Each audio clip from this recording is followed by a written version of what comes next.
Hi there. Hi Hey. there. How What's are up, you? Hi guys? there, Jasper. Thank you so much for coming on the Mm, podcast. Yeah, it's a thank you so pleasure. much. Thank you for inviting me. Uh, Yeah, welcome, you're this one's gonna be back. a fun one. Yeah, we have Hmm. a new overlay. You're the first one with our new graphics and Oh my everything. God. So, Fancy. Perfect. yeah, extra I feel fancy fancy. just for you. Nice. I put also my fancy clothes on just for you guys. Yeah, yeah. Perfect. Thank you. Um, Mm. we are super excited to have Jasper on. Can you give us what is your like official title? What do you tell people when they say, "What do you Ooh, do, Jasper?" that's a good question. I like some people call me a mushroom wizard or a mushroom madman. Nice. I like mushroom Nice. madman, That's pretty but good. I create alternative learning experiences, and what I'm calling myself a sacred mycology teacher. So I teach mycology and mushroom cultivation to people from all over the world. Nice. So Hmm. another so how we found Jasper to begin with is I follow his page Fungi Academy. Hmm. Him and his partner run it, and it's an insanely awesome and visual, like very visually pretty page. But beyond that, there's a lot of knowledge that's kind of stuffed into each one of their posts, which I really enjoy. And I've been following them for a while. I hit him up and it's like, hey, we've been talking about psychedelics a lot on on our podcast. Would you like to come over and talk about them with us? And he obliged. So this is where we're at, guys. So thank you so much for Hmm. tuning in today. It's going to be really awesome stream with a ton of questions. So particularly from I'm you. ready. So Mhm.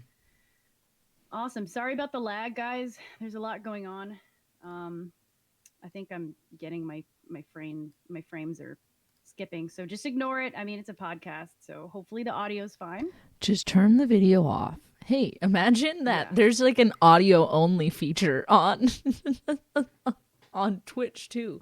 right. I'd Yeah, be a big exactly. fan as somebody with like living in Guatemala with like not so consistent internet connection. I'm like all about audio only. Oh But I'm heck happy it's yeah. working right now. Mornings are generally are good. But if it starts raining, we might be in trouble. Okay, we're good for Good on now. Megan's side. Yeah. Okay. We're Cool. good for now. It looks good.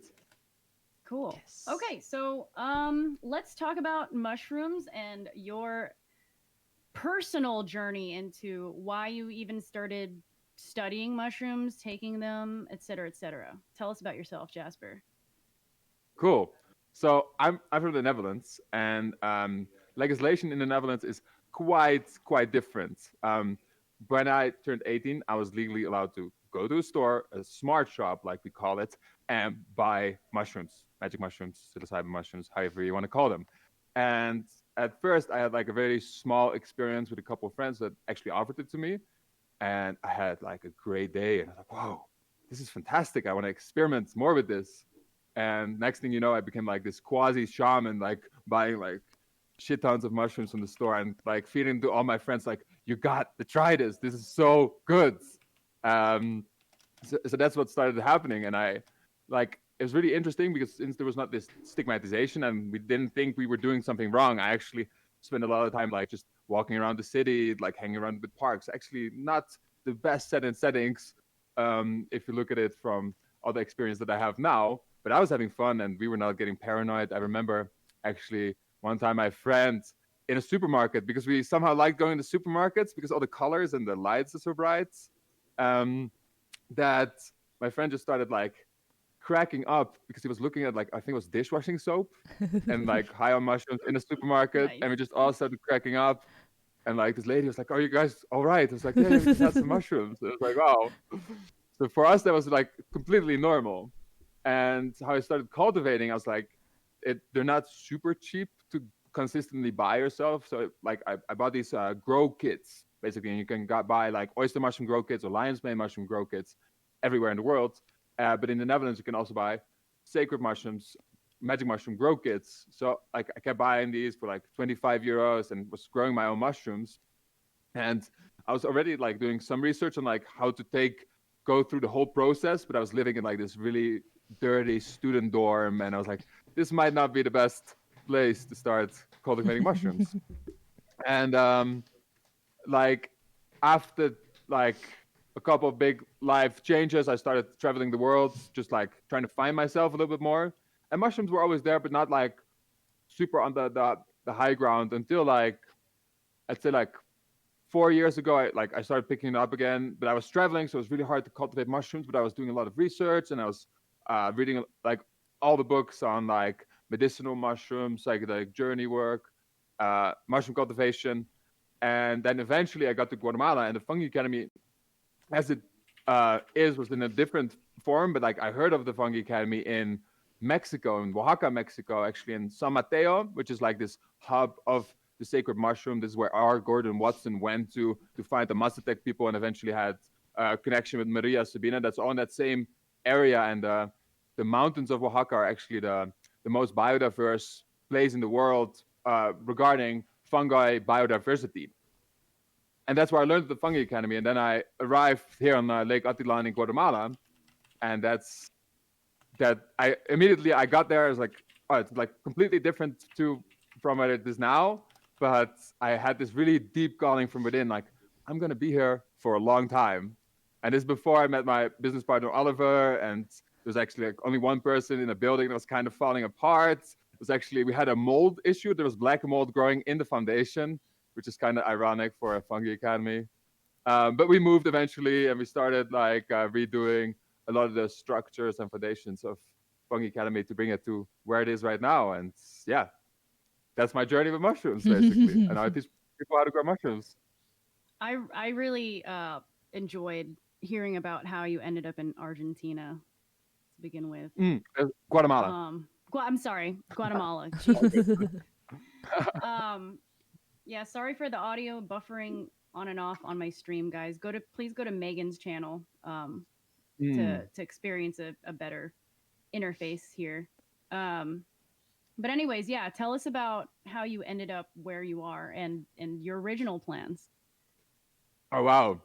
So my original plans, I'm really into alternative ways of traveling. After traveling the world for like 4 or 5 years, so I like started off flying from the Netherlands to Southeast Asia, and then I traveled around Southeast Asia mainly by bus. And I was running out of money, and like I heard you can do this working holiday thing in Australia. So just with no money, I decided to go to Australia, and I didn't have money to go by bus. And Australia is fucking massive, so I was kind of forced to start hitchhiking. And I was like, "Whoa, hitchhiking is awesome! You meet all these crazy people, you have all these awesome adventures," and that really like, tickled the urge to do more alternative ways of traveling. So I started walking and sailing and cycling. And my goal on this journey, on this trip specifically, I flew from Germany to Seattle, and my plan was to go from Seattle all the way down to at least Ecuador without flying, and mainly with hitchhiking and sailing. So I spent some time hitchhiking the west coast of the United States, and I sailed from like LA to around Baja California to La Paz, and like I was just like hitchhiking my way down. During the way, my bank card got eaten by a pig. Wait, So I was what? like, How no did access you to- how did you get eaten by a pig? Okay, so this is actually funny because somebody in the United States gave me a magic mushroom chocolate that I was just like carrying around for the right moments, and I was couch surfing in I forget the name of the place, somewhere in Mexico. But these two girls, these two sisters, they had a pet pig, and they told me, do not leave any of your food on the ground because the pig will eat it. So I didn't leave any of my food on the ground, but I forgot about this magic mushroom chocolate that was in my little bag. And it was right next to my bank card and my passport. But I took my passport out for some reason, and then like we're having dinner, and I just heard like this noise coming from the room that I was staying in. As suddenly it just connected, and like I see this pig just chewing on my bag. I was like, oh shit. And it didn't get through it, so it didn't eat the magic mushroom chocolate, but Oh, my dang. bank card was just like broken in half. Oh no. And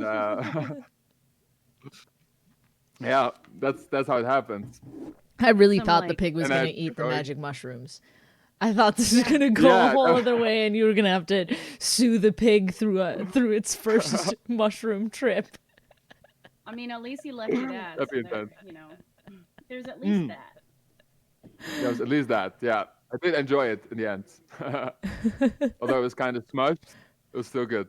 Yeah. Yeah. So, um, let's dive into the psychedelic mushroom topic.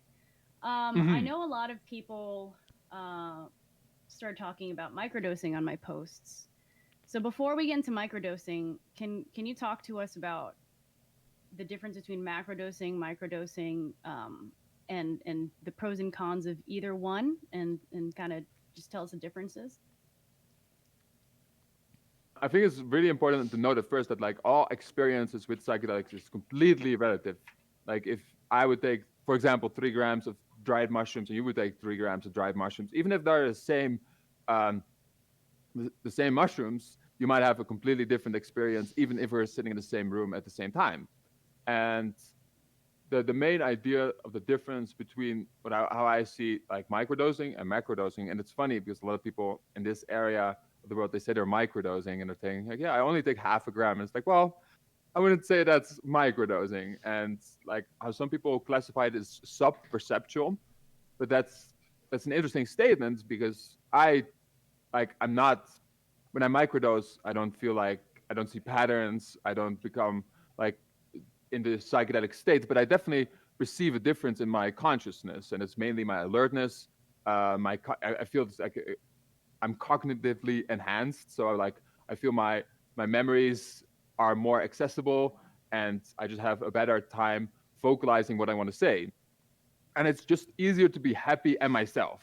So I'm like definitely noticing that. So it's not 100% sub-perceptual, but the idea of a microdose is that you do not want to sit in a tram and like look in your hand and like see patterns coming up because you might have to go. Might want to microdose when you go to work, or you might want to microdose uh, in any normal situation where you want to be like centered and focused. And when you take a macro dose, which is let's say anywhere between 1 gram and like 5 grams is what generally the dose is. That is when you start getting these psychedelic archetypes of what people call the come up. So you might feel like a little strange in your stomach, and you might get visions. Your vision might change, and often this comes in the right set and setting, and this is really important. The right mindset and the mind setting around you. You get a lot of like clarity, and for me, mushrooms are very introspective. So like mushrooms, like what people call the spirit of the mushrooms, Los Niños Santos, the holy children, they show me where I can improve on in my life and how I can grow in my life and what are the negative patterns that I can take away. And this cannot always be pleasant, right? Because you're being shown your own shadow. But this is so constructive in growing as a person to become what some people can call the person you're destined to be. Hmm.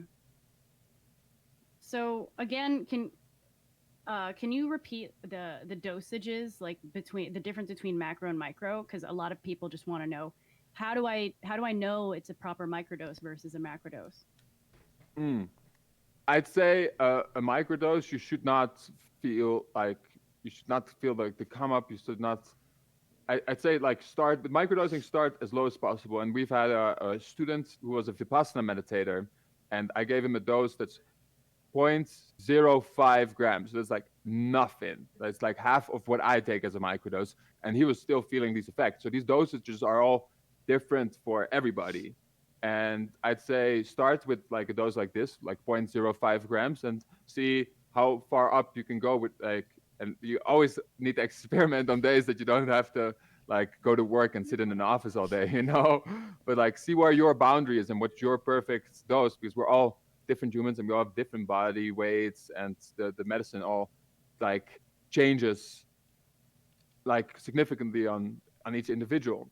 And what I see, like it's better to go lower than higher. I was like, when I started microdosing, I was like, yeah, I can have 0.2 grams, and then it was actually still kind of fine. But when I had a bad day, that was just amplified, and when I had a good day, that was also incredibly amplified.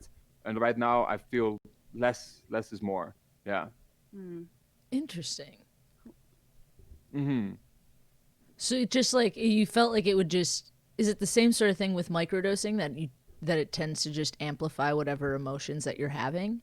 or is it now once you've settled into a dosage that fits you, it does the opposite, like it just improves everything?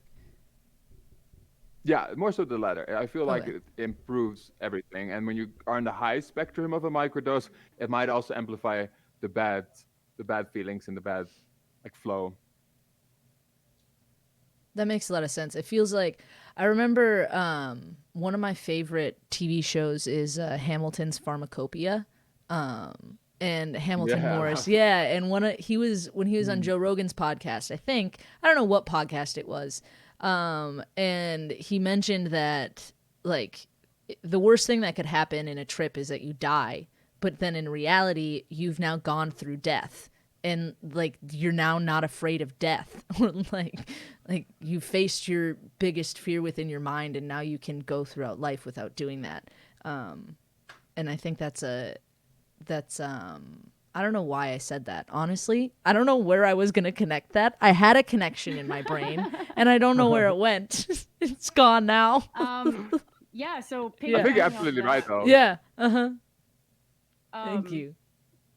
ego death is kind of a concept that everybody may or may not even know exactly what it is, but it's something that pops up every time you talk about psychedelics. It's like, well, the worst thing that could happen, or the best thing that can happen to you, is ego death. What does that actually mean? Mm.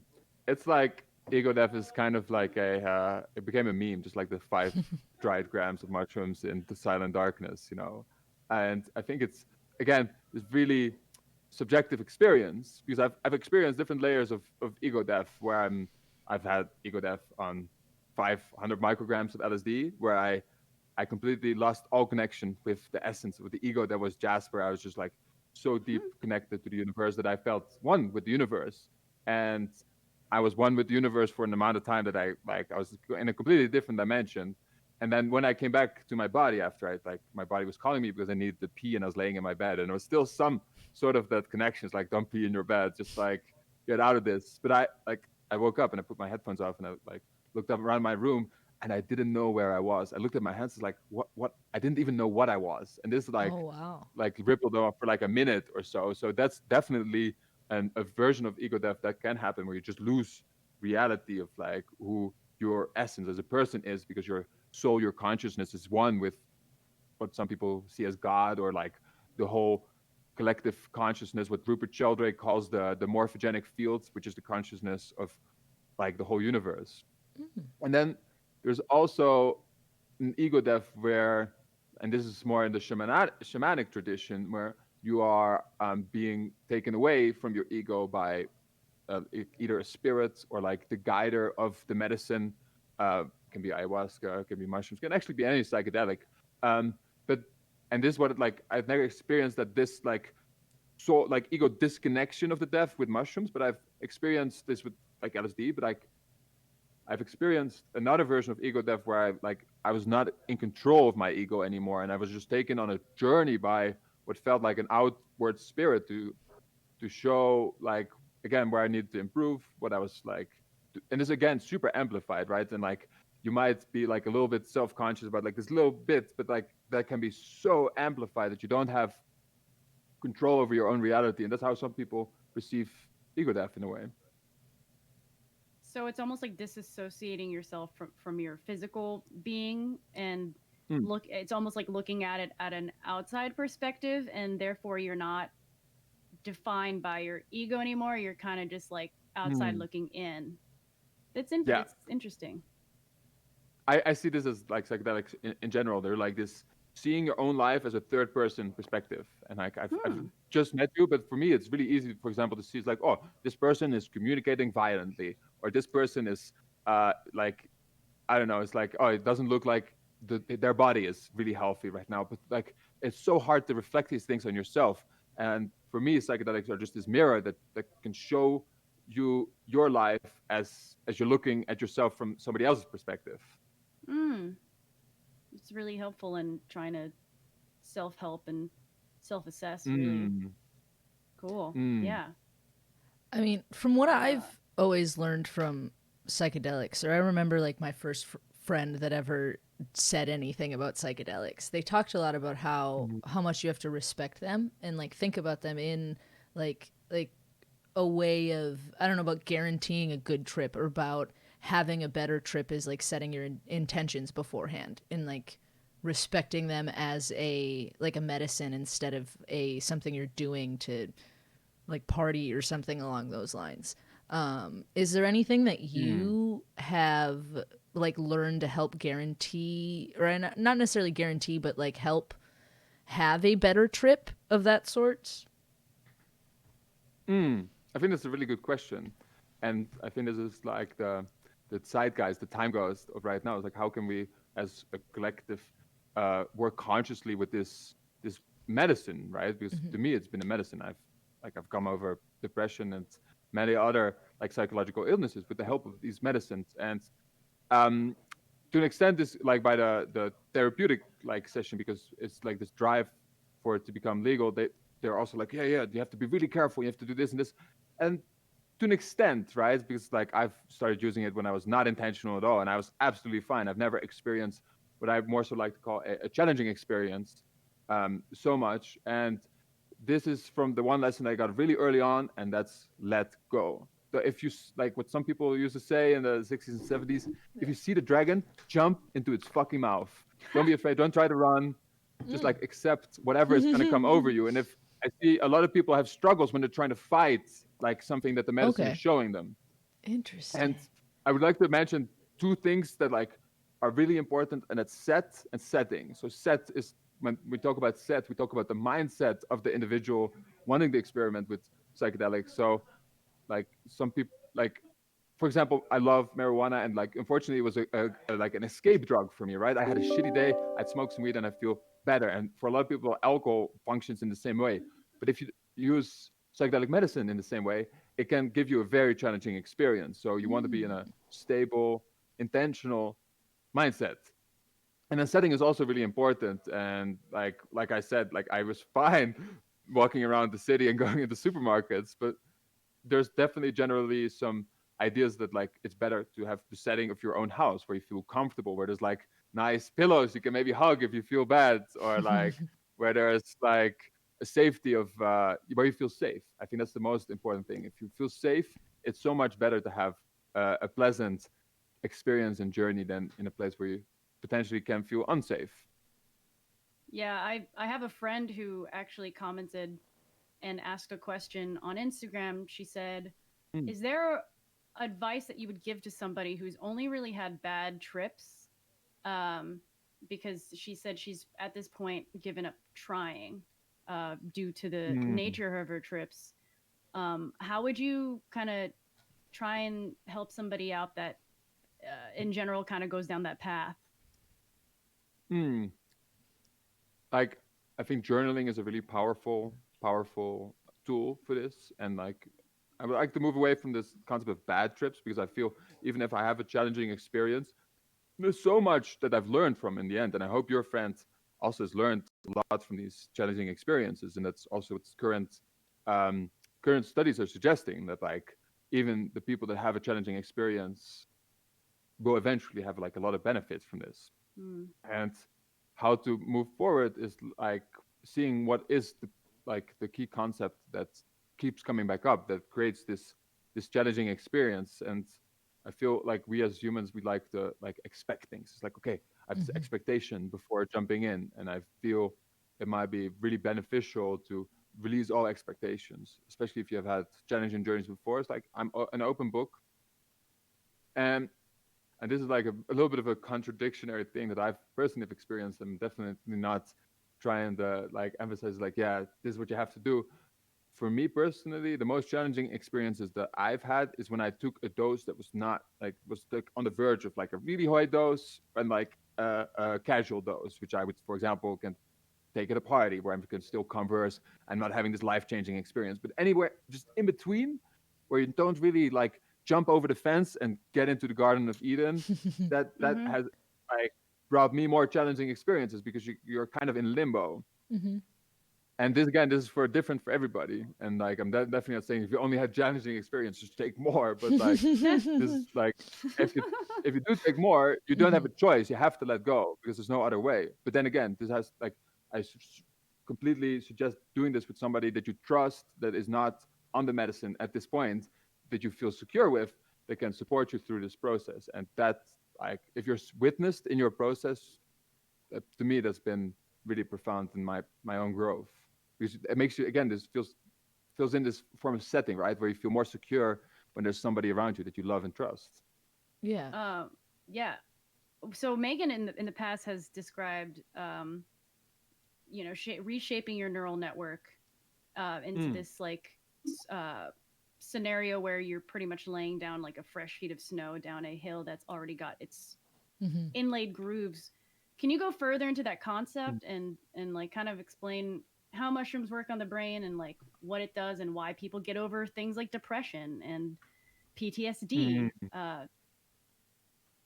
Yeah, that's an excellent point. And like I'm not a neuroscientist, so I've known like as much as what I've read on the internet and maybe a conversation that I have with some people that I actually I've studied this.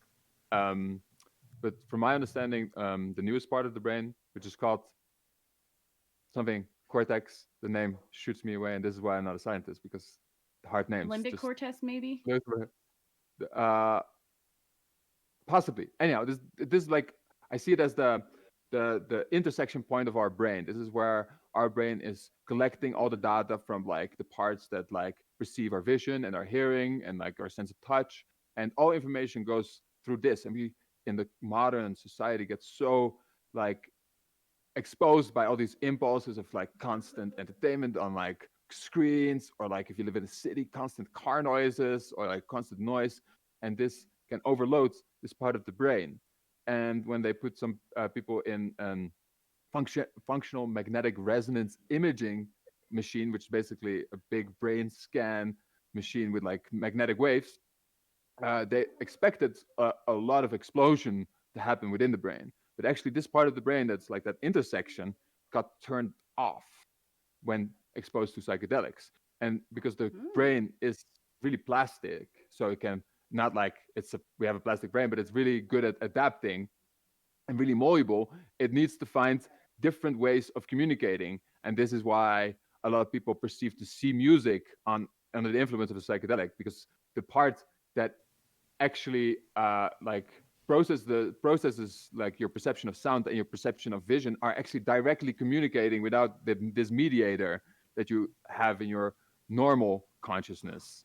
And that is what is my understanding of like how psychedelics work on the brain. And this mode of neuroplasticity also generates this concept in your brain that also these patterns. And I'm using another metaphor here, and I like the metaphor of the road. If you walk a road a lot, like suddenly, like you have this elephant path, for example, in a bush. But then a lot of people start walking this, and maybe somebody's like, well, maybe we put some rocks there, so we don't always have to cut it with a machete. And then more like people start walking on it, and then at one point cars start driving over it, and you start having these like bigger roads. And then it can go in the opposite way as well. If you have a road that nobody ever uses, it starts deteriorating. And I see like our neural pathways in a very similar manner, that if you do something a lot, like, and I believe you both are musicians, right? So it's a little bit like muscle memory, where you like practice the same chord progression and suddenly it's like in there, and that's the same function. But when like experiencing psychedelics, these roads are like a lot easier to break down and to build than they are in the normal state of consciousness. And I've experienced this myself, where like when I was learning how to juggle, I was living like a beach bum in Australia, and I was taking lots of LSD, and I was learning a lot faster. And this is what some other people also perceive, that under the influence of psychedelics, when you're practicing anything that it has to do with like muscle memory, you see progress happen a lot faster than you would normally do.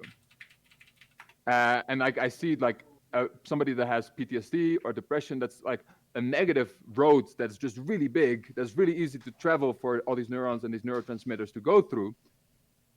But then the psychedelic can actually block off that road. It's like, no, this is not the road I want to walk anymore. And it starts creating a new path, and it gives you this way of looking like, hey, there's a way out of this habitual pattern that is destructive to my person.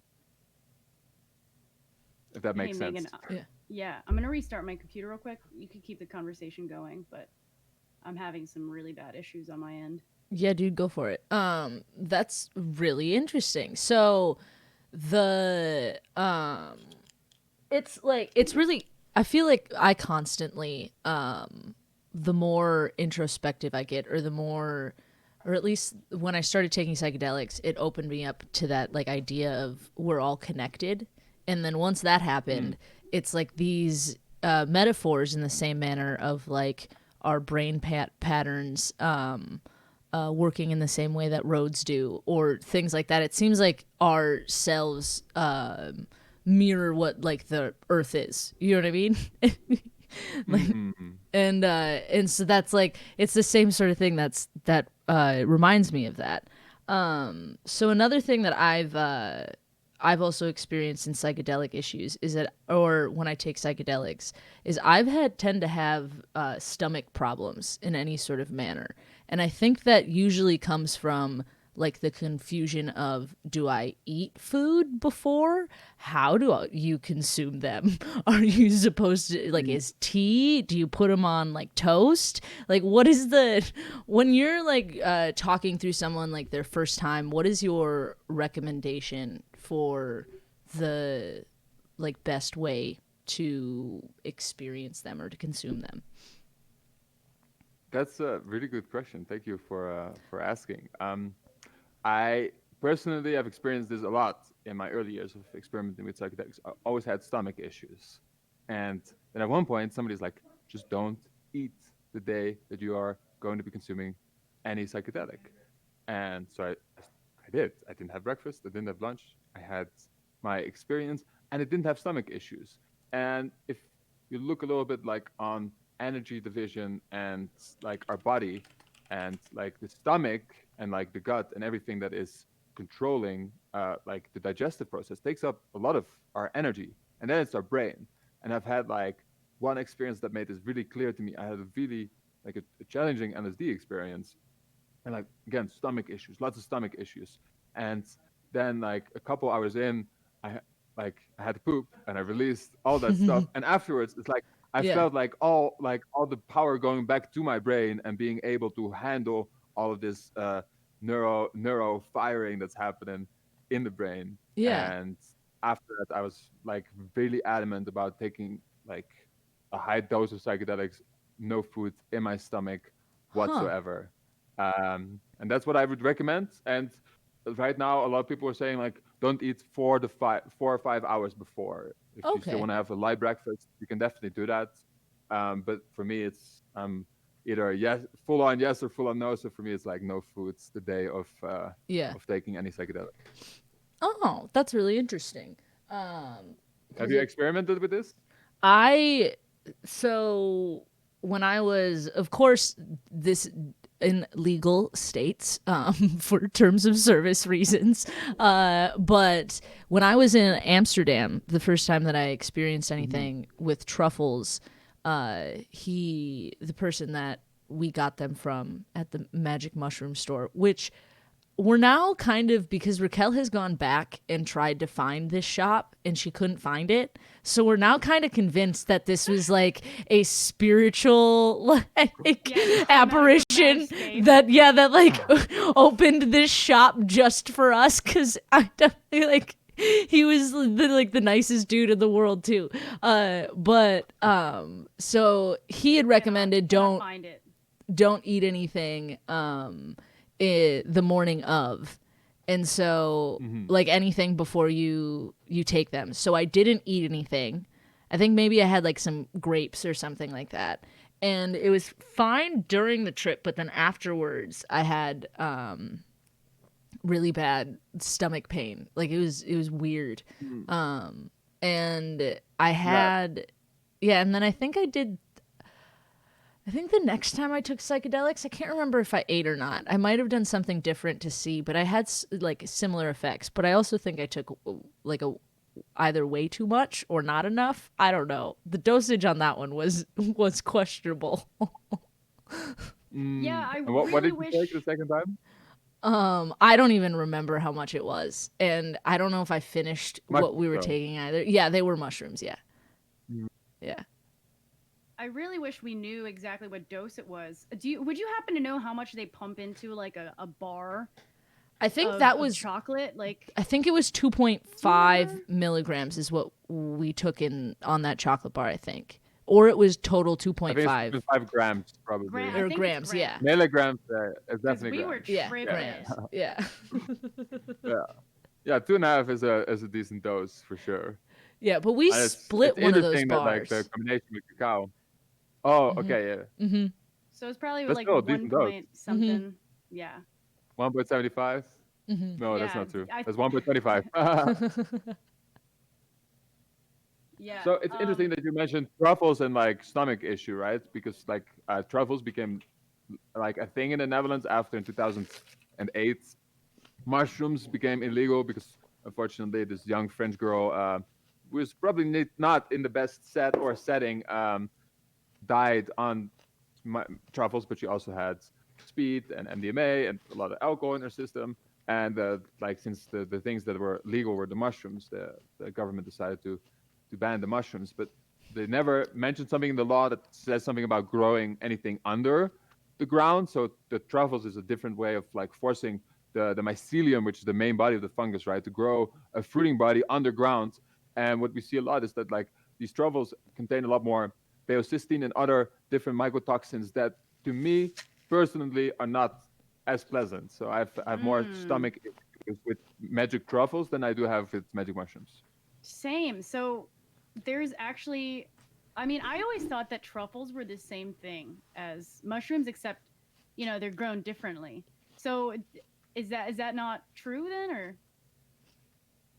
So you're basically forcing an organism to grow against its natural way, um, and this happens by not exposing it to sufficient air, and then as like because the when the mycelium starts dying in a fruiting environment, Mhm. and that means that like there's no more food available. It's like there's a lot of carbon.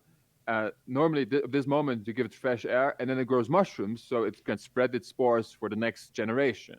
But if you like force truffles, you never give it this fresh air, and it's like, and you don't give it sufficient like space to grow, and it starts trying to grow the fruiting body inside the substrate or the mycelium, and it's basically forcing this organism to do something that it's not made to do. So it's not. It's like it's the same species. They all grow Psilocybe cubensis, which is the most easy to cultivate uh, magic mushroom. Um, but underground, and then there are these different conditions. So they're a little different, but they're also completely different than the black and white truffles that you cannot cultivate and people find in Italy and go and like sell for Hmm. really ridiculously high prices. Yeah, Yeah, we're talking about specific psychedelic yeah, mushrooms. yeah, yeah. Wow, I never knew that there was like some sort of toxin that's produced, but I mean it makes sense. There's if you're creating something that's not in its natural conditions, obviously there's probably going to be some, pros in that it's legal. There's some loopholes Mm-hmm. that you guys in the Netherlands are figuring out. Like, oh yeah, it doesn't grow above ground, therefore we could sell it because mushrooms are above Mm. ground and those are illegal. But like the toxin thing, that's really interesting. The only time I've ever had any stomach issues has always been on truffles. Good Mm. to know. Good to know. It's the only Um, time I threw up from any psilocybe species was eating truffles. yeah, yeah. Vomited, it's full on. I came very close to throwing up, but yeah, it's would you think that these are compounds that could maybe be seen in mushrooms as well? Like maybe Megan was experiencing some For sure, like baeocystin and bad like bro other stuff. mycotoxins are definitely always present in mushrooms. It's just like higher in truffles than uh, in like the regular fruiting bodies. Mm. Like this is interesting how you pointed out like the bad grow. Like for one, like mushrooms are hyper accumulative, so that means that anything in the substrates they will absorb as well. So if people have used manure of cows that had like got a lot of heavy metal food that passes through the cow's system, right, and they that's in the poop, and then the mushrooms will grow from that poop, and they will also have some of these Mm. heavy metals in them. And this is one of the reasons why it's actually just really good to grow your own mushrooms, so you know like what love and what foods you gave the mushrooms that you're ultimately also consuming. Mm-hmm. So speaking of cow poop, I've always Speaking of cow poop. yeah, dude, I can't look at mushroom. I mean, I'm sorry, I can't look at cow pastures the same ever again. Ever since you and I had that conversation where you're like, "Oh, you live in the South, go find a cow pasture. You'll find some psilocybin." So another What? question. Yeah, for real. Like, okay, first of all, tell us about the difference between the primary, secondary decomposers, where the mushrooms lie, Hmm. and their function in life in general. Like, what is a psilocybin mushroom's purpose, and why did they grow Hmm. in cow farms? That's a good question. What is a psilocybin mushroom's purpose? Well, that's like, I think a big question that we do not know. Why would a mushroom create compounds like psilocybin and psilocin that gives primates like us this ridiculously life-altering experience? Like, I don't know. There's McKenna, obviously, with the really famous stoned ape hypothesis, believes that these mushrooms consciously started making these compounds to bring ourselves as humans to a higher level of consciousness that we are right now, and we can interact and we can like transfer on knowledge to next generations. So that's an idea, and especially if you Hmm. look at more indigenous cultures, like here in Guatemala and the Mayan lands, Mayans were known to eat over 54 different species of psilocybe mushrooms.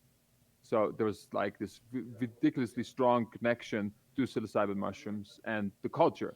Also, if you look at the Celts, or like even in Europe, where you have not so much psilocybe cubensis and the big fleshy psilocybe mushrooms that you find here or anywhere in like more tropical warm climates, but you have the Liberty caps.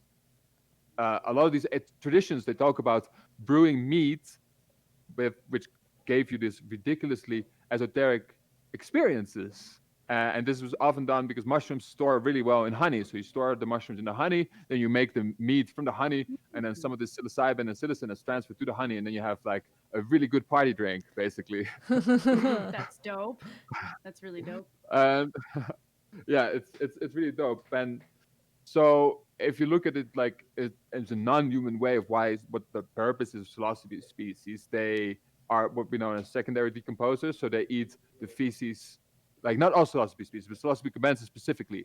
Uh, they eat the feces of other animals to decompose those compounds that the animal couldn't decompose completely, and that's why it's shedded out, and then it breaks it down into smaller particles, and then eventually it becomes so small that it's accessible, and like so plants and other smaller organisms can digest these more broken down compounds. And that's basically what the function is of like a lot of the mycelium, which is like when we talk about mushrooms, there's so many more species of fungi than actually can produce mushrooms, but like we just see the mushroom, right? And that's why we can relate to it. But there's a lot more. If any mold that's also a fungus doing the same job, it breaks down the the more complex chemicals into something that's more accessible. And if like it can go really small, where for example yeast that we use to brew alcohol, actually that's like making the ethanol is a defense mechanism of the yeast. Where if for an example an apple has fallen on the ground, there's basically a massive micrological warfare going on to get that apple, right? Mhm. And what yeast does, it produces ethanol to start to try to fight off the bacteria, because the bacteria cannot survive as much of the alcohol as the yeast can, and then the yeast can easily digest the apple at its own pace. So there's all Mm. these different niches that the mushrooms or different species of fungi um, play into in an ecosystem. And right now, some studies are actually suggesting that these fungi are really adaptable, right? So we used to think, okay, an oyster mushroom, is the first thing that starts it's a white rot fungus, so it's the first thing that starts eating a dead tree, for example. That's a primary decomposer. And then a psilocybe cubensis, it eats the feces of, for example, cattle or like horses. That's a secondary decomposer.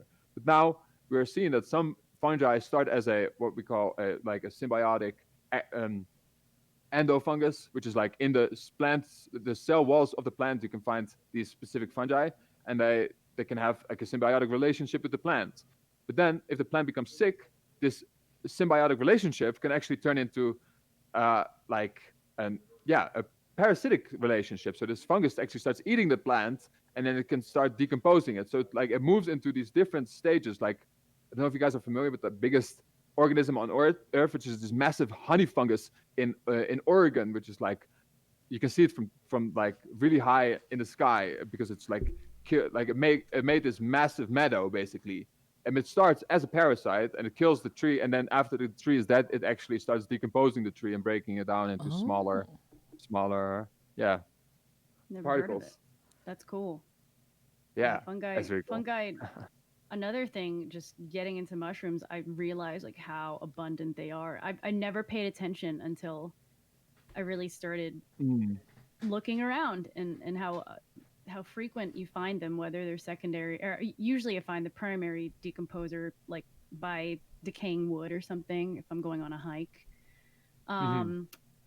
So another question, kind of stemming off what I asked, why cow pastures? A lot of people want to know if there's an optimal time during the year or an area in the US specifically where you could find these in the wild, besides trying to get your, face shut off by a farmer. Like, do these things exist in the wild?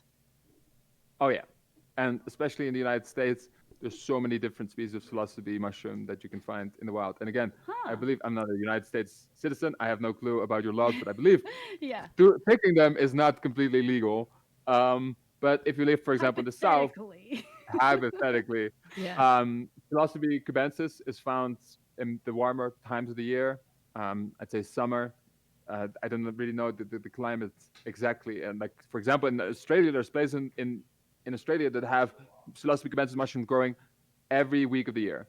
It doesn't matter. It's like the Really? climate is the same, and it just keeps growing. A Wow. couple months ago, uh, you on the East Coast, on the Northeast Coast, you had Psilocybe officiliata, which is like this normally less common Psilocybe species that's a little bit less potent. And then in the West Coast, yeah, you can find Psilocybe cyanescens, you can find Psilocybe acirescens. There's all of these, and like they're completely different, right? Because Psilocybe cyanescens doesn't grow on cow poop, but it grows from wood. And like Ah. Psilocybe officiliata, Ophia ciliata, just grows from the soil. And then Liberty Wow. caps, which you can also find in more temperate climates, that grow in grass fields, not necessarily out of cow poop. So they're all quite different, and they all like pop up at different stages of the year. Cool. And I encourage you, if you're interested, to find, like, do some research yourself, and it's like, hey, I live in this area. There's you can definitely go to Mycotopia. That's a mushroom forum, and yeah, there's a lot of people foraging for these mushrooms, and they like to share it on the internet. I've always been really scared. I don't know about you, Megan, but Yeah, because I don't Mm. trust isn't my it eyes. yeah, isn't it really hard? Okay, how long did it take you? I was gonna ask you, how long did it take you before you were confident like picking wild mushrooms and being like, yeah, I'm not gonna die if I eat this? That's a good question. I think it's different with every mushroom, right? I'm like very, very aware of like that. If you pick any amanita, you need to know your stuff really well, because amanitas can look very similar. Um, Psilocybe, especially Psilocybe cubensis, I was picking a lot in Southeast Asia and Australia, because it's like they have all these features that are very unique to them, and especially what people call the bruising of the psilocybin. If you pick a mushroom, and you know what a Psilocybe cubensis looks like from pictures from the internet, and you find one that looks like it and it bruises blue, it's not like, depending again where you are in the world, because Psilocybe cubensis grows everywhere, and I'm not aware of like maybe a mushroom that Mhm. is similar, looks similar in Africa, uh, and that it Yeah. doesn't grow anywhere else in the world. But the places where I foraged, there was nothing else that would do that, like have that same trick, have the same gill pattern, have the same cap, have a veil, uh, bruise blue after picking it from a cow manure, or any like vegetarian mammal. Like, I've Mhm. actually picked buffalo, water buffalo Mm. manure mushrooms. I've actually had elephant manure mushrooms as well Oh, in heck Thailand. yeah. Wow. Hmm. That's So, really cool. but yeah, it's, yeah, like you gotta understand the features, and there's really good field guides. And unless you know 100% certain, I do not suggest anybody picking anything. A spore print is also a fantastic way to figure out what mushroom you're working with. So taking the mushroom home, cutting off the cap, and putting it on some white paper, and it will either drop like Psilocybe cubensis spores are really like dark purple-y. And a good example of why the spore print can be really important is like you have this super delicious mushroom called the parasol mushroom, and we have a beautiful community member who is from Russia, and she thought this is like a parasol mushroom. She's like, yeah, we can eat this. And I was like, I'm not 100% certain. Let's make a spore print. And if the spore print is black, you can eat it. If the spore print is green, it's actually a false parasol, and you will have horrible stomach issues for a couple of days. And yeah, the spores it turned out to be green, so it's really good that we took a Yeah. spore print and we didn't just eat it by being Wow. confident. Yeah. Mhm. Interesting. So how many years do you have like a number? How many years have you been researching mushrooms in general? Like this seems like this is I'd like say, a like, lifelong thing. Like, I think like I was, my parents were actually quite mycophobic, so I remember Okay. really well that like when I was Mm. like walking through the forest and I saw an Amanita muscaria, and I was so drawn by this red, radiant beauty of a mushroom, and my parents were like, "Don't touch it, don't come near it." So for most of my like life, I was actually like quite scared of mushrooms, and I was only eating the white button mushrooms, like the agaricus mushrooms. And then it's like when I first had Psilocybe cubensis mushrooms, that's when I just started being interested in all kinds of mushrooms, and it like on and off for like I'd say 9 years. Yeah, Wow. I've been studying mushrooms. Yeah, that's really awesome. Speaking of studying mushrooms, you run what's quite literally called the Fungi Academy.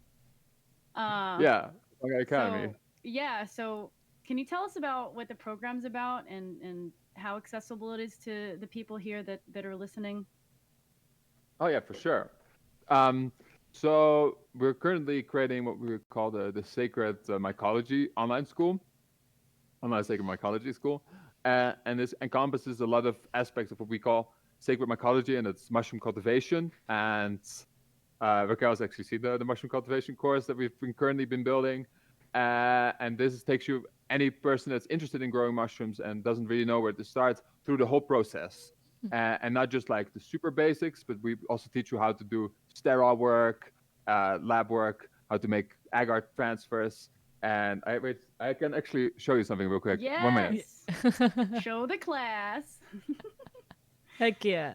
Yeah, this is really cool. It's legit too. The Fungi Academy courses. I mean, it's like DSLR cameras, effects, Wow. like graphics, It's transitions. some top Like, notch. Like, it is top notch production. Yeah. So Mycelium. this is mycelium grown in isolation. So this is what we call a culture. Sick. And this culture is an agar to agar culture. So you can grow this on an agar medium. So this is like a super sciencey petri dish, and we will like in the course you will not only learn how to get mycelium going, but also select what we call the rhizomorphic, the best genes of the mycelium, and then start working with this to start creating your own strain of mushrooms if that is so what you desire. that's so And cool. that's So just one of cool. the things. Yeah, and you can do this in your home. You just need like a plastic box, what we call a still air box. So that's like a box with two holes which you can work with your hands in, and then you sanitize most of the space with 70% alcohol. And then there's lots of stuff that goes about this, but like there's a lot of um, new techniques that were developed in the last 15 to 20 years that can actually make mushroom cultivation really accessible for everybody wherever you are. And you don't have to have a fancy science lab or anything. I know people who've done it in their bathrooms. I've known people who've done it in basements. You can do it anywhere. Like Peter McCoy, who wrote Radical Mycology, which is, if you're interested in mushrooms, this book is fantastic. It's like 500 pages, but he's a really good writer and he's a really good teacher. And I like highly recommend this. But he even claims that he made like an agar transfers. Like to get something like this means that no other microorganisms, no one bacteria, no one like single cellular organism has made it on this piece of food basically, except for the mycelium. And this is can be quite challenging to get. But like Peter McCoy even claimed that he was in the back of a van and did a transfer with success. I've done it just in the open air, just like no still air box, no high efficiency particulate air filter, just moved it through, and I also had like success. So you can get a lot of success with like really low tech tools, and that's what we're all about: making it accessible, making it fun, and yeah, showing that mushroom cultivation is not only for like big science nerds, but it can be literally for everybody. Yeah. Can some of my mods please link us in chat for Fungi Academy? And it's a course that you Mm. could take and learn for yourself and figure out how to, grow mycelium mushrooms from, just pretty much nothing. Like, I mean, you still Yeah, you need the spores. You need to figure out how to get yeah. the spores, but once you figure that out, I And the feel like spores everything are is uh-huh. Hmm. the spores are luckily enough because they don't contain any psychoactive compounds. The spores are like legal in most places in the world. Mhm. Yeah, I know in So wherever America you are in the they're world, Hmm. they're legal in all the states except Idaho, California, and Georgia. Everywhere exactly. else. What And an every single odd state I realm know. of like what? Yeah, it's really it's really weird. And depending on where you are in the states, like Michigan for instance, just decriminalized psilocybin Mm. mushrooms, Oh, which was Ann pointed interesting. out Harbor, to all, right? yeah, Ann Harbor, Michigan. Yeah, nice. And then, All Denver of the did it a mushrooms? few months ago. Really? Michigan? Sorry. All of the natural Yeah. plant medicine. So shout out to Oh, Decriminalize Nature. The people at Decriminalize Nature are yeah. like not only the bigger collective, but all the individual collectives. They're doing Yeah. amazing work to make all these amazing medicines accessible. Like decriminalizing is already such a big step ahead, where people will at least not be prosecuted and punished for Hmm. like picking a mushroom and experimenting what this mushroom can do. And that to me is like super important. So yeah, shout out Decriminalize Nature. If you Yeah. want to be more involved, join your local Decriminalize Nature organization for sure. Yeah, yeah. So a lot of people are scared to even kind of invest in the world of fungi in general. Why do you Hmm. think, just speaking to the people that you've spoken to about phobias, and especially growing up with parents, like where does this stem from? Why as a society are we like, fungus, no? That is a good question because not everywhere in the world is this mycophobia necessarily, right? If you like the Eastern European and the Russian countries, like they seem to have way more mycophilic traditions. So they love mushrooms, and it's actually like a really popular pastime to go with your family and hunt for mushrooms. I thought about this a lot, and there's like zero like backing of this, but this is my piece of the pie regarding why our Western culture is a little bit more mycophobic, and this is what I believe can be part of the witch trials that happened in the Hmm. 13th century, and what people call the Reinheitsgebot, which is the Bavarian beer laws, like people say in English, which were at this point in time everything except for malt, barley, and water was banned from adding to beers. And I believe that the Christian church chasing these witches for so long. Um, I believe that the women were actually in the Western society, in the European society, were actually the knowledge holders regarding which mushrooms were abundant and like good for you. And I really believe that this tradition has been like super strong in the West as well. Because I don't know if you guys are familiar with Otzi the Iceman. He was like a frozen man that was Yeah. 5,200 years old, and he was found in on the border between Italy and Austria in the early 90s, and he was completely frozen in ice, and he was uncovered like within hours of that he was unfrozen. So all of the gear that he had on him was still super intact, and we found that those two mushrooms on his hip, and that was uh, the bird's polypore and the tinder conch. And so there's like the bird's polypores, Piptoporus, I think they changed the name, but Piptoporus betulinus, and this has a compound in it that's really good against parasites. And he had this parasite called whipworm. So this person not only knew what illness he had in his stomach 5,200 years ago, but he also knew which Wow. mushroom in his environment could help him treat his disease. So I Wow. really believe that in our European culture, we have a heritage of this mycophilic and understanding of the mushroom culture, but somehow Hmm. during this long Christian reign and the hunt for what I think might have been the people holding this mushroom knowledge, with the women, the witches, has been eradicated over time. And then if nobody has knowledge, it's scary, you know. It's like there's Yeah. some mushrooms that can give you a really unpleasant time, and there's mushrooms that can definitely kill you. And then if there's no need for food, and this is why I think that these traditions were still maintained in Eastern Europe, is that like Mm. they in winter, like in fall when winter is coming, you need to have as much food for your family as possible, and this often means going to hunt for mushrooms. That's That's, really interesting. I mean, it makes a lot of Hmm. sense. You know, that I'm sure there was a lot of traditions that were in that generation of women that just disappeared because of it. Uh, Mm-hmm. that's really Uh, interesting. yeah. Hmm. So, kind of switching topics here. A lot of people Okay. take mushrooms not only for like these ritualistic kind of ethereal out of body experiences through macrodosing, but a lot of people microdose for Mm. a multitude of kind of alternative medicine benefits. So, like depression, PTSD. I also had quite a few questions on Alzheimer's. So I know these Mm. are huge topics. Can we kind of take little bites at a time? Like let's talk about depression and how mushrooms can kind of Mm. uh, your own personal experience, of course, but also how generally how you treat something like depression through taking something that you can grow out of the ground in your basement or like in your backyard. How does that happen? That is a good question, and I'll start off with my own personal experience. I've went through like a really intense depression during my teenage years that I felt was unescapable, and like me being kind of like in a dire situation, like finding like whatever will help, and I didn't even know that mushrooms would help, but I just liked drugs at this time. It's like, well, mushrooms are a drug, so just like I saw it as an escape. So one like slowly after experimenting for the first time, I just went to the store and bought like the biggest dose they had, and my parents were out of town, and I was like, okay, I'm just gonna have these by myself on a beautiful summer day, and I just had this profound life changing experience where I was just like filled with like waves of euphoria and love, not only for the world around me but also for myself, that I've never experienced this before. And then like it showed me that like even I, like as a person that didn't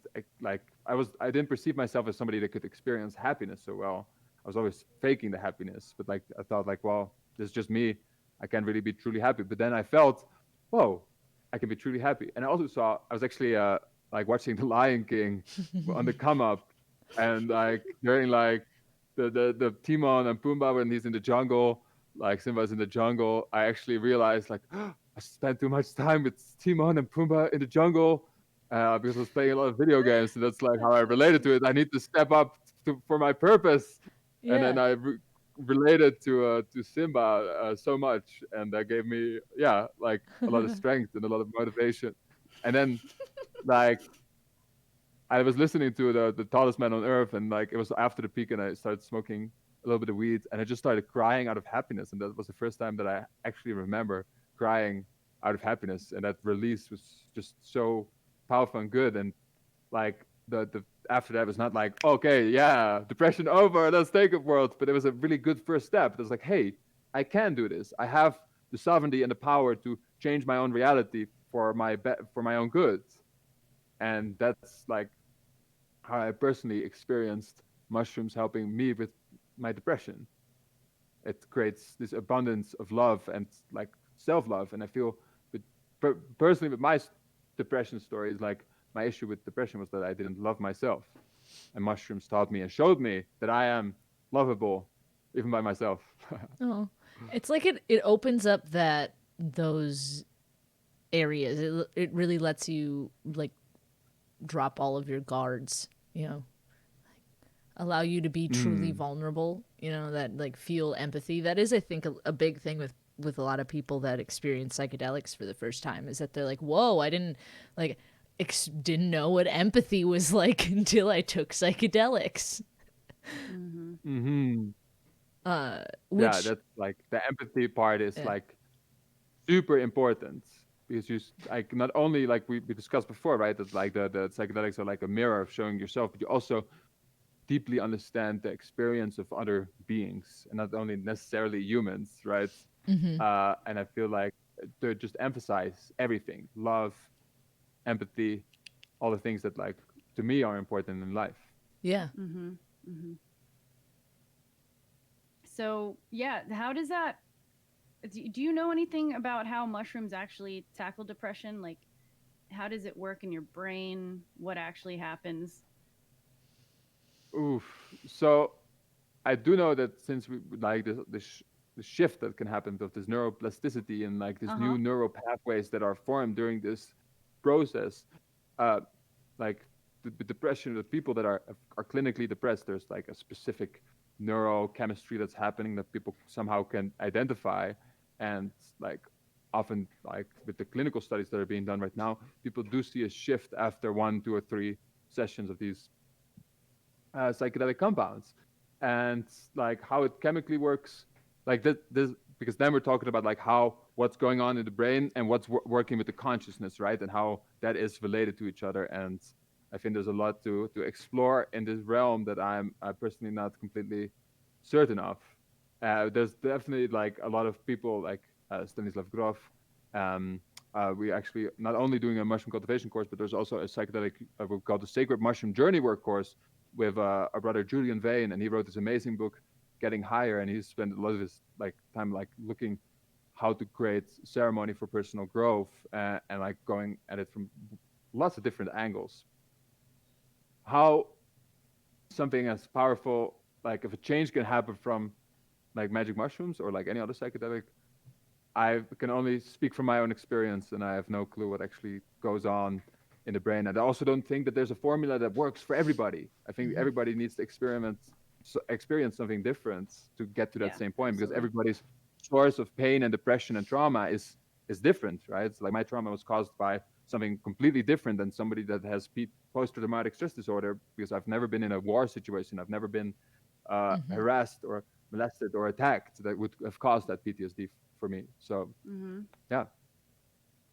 Yeah, I know that there's not a lot of. I mean, there's a fair amount of research, and clinical trials being done on psilocybin and microdosing, but most of what's discovered is like one, there's not a lot of um, neurotoxicity, meaning like you can't really like classically OD on it, meaning if you take too much, like your lungs aren't going to stop or like your brain's not going to stop Mm, functioning, unlike some other drugs like opiates or some uppers, stimulants and stuff, which is mm, great. But I find it interesting how they can't really pinpoint exactly how what the neural pathway of like what happens with with psilocybin in your brain, like how does it, what regions light up, because there's so much that actually goes on.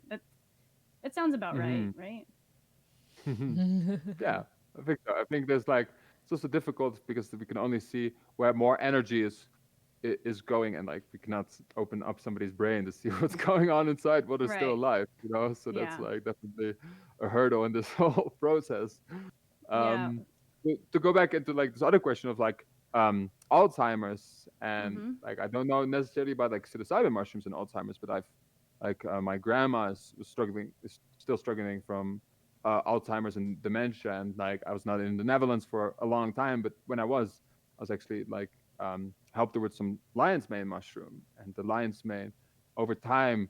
Actually, I saw like definitely a cognitive enhancement happening. She seemed to be a little bit more aware, and like she seemed to. I wouldn't say it like it got her back up, but like the gradation, the like the downhill slope was just like less steep, and it was like it just went slower, and I felt like she Wow. was not going backwards as fast as she was before. Wow. Lion's mane. I've Mhm. heard about Mm, lion's mane before. That's really awesome. For so you said she's Alzheimer's patient, and hmm that had something to do with like just how does that work? Do you know any of the research going on with lion's mane? How do you just take a mm. mushroom like that? I know a little bit of that, but like lion's mane, the lion name is Erycinium erinaceus, and there's some compounds that are found in these mushrooms that are also, by the way, they're absolutely delicious. They look beautiful, delicious. You can even cultivate them yourself. And these mushrooms, they create these compounds. I think one compound is called Hericinium, and this compound has been found, and I don't know how they did these studies, right, to like promote cognitive enhancement, and also, again, the same as psilocybin mushrooms, without any of the psychotropic or psychedelic effects, create this neuroplasticity where it is easier for the brain to adapt to new situations. And Hmm.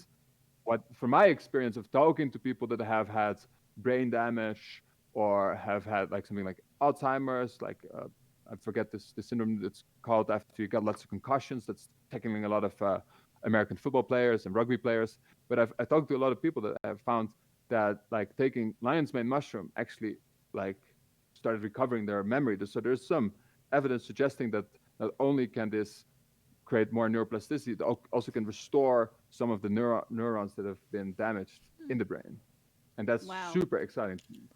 Hmm. So these sports players, as a result of like head on kind of trauma in their Like, and like juggling their brains all the time, like physically. hmm. Wow, that's crazy. Yeah, Absolutely and we're nuts. just scratching the surface here Mm-hmm.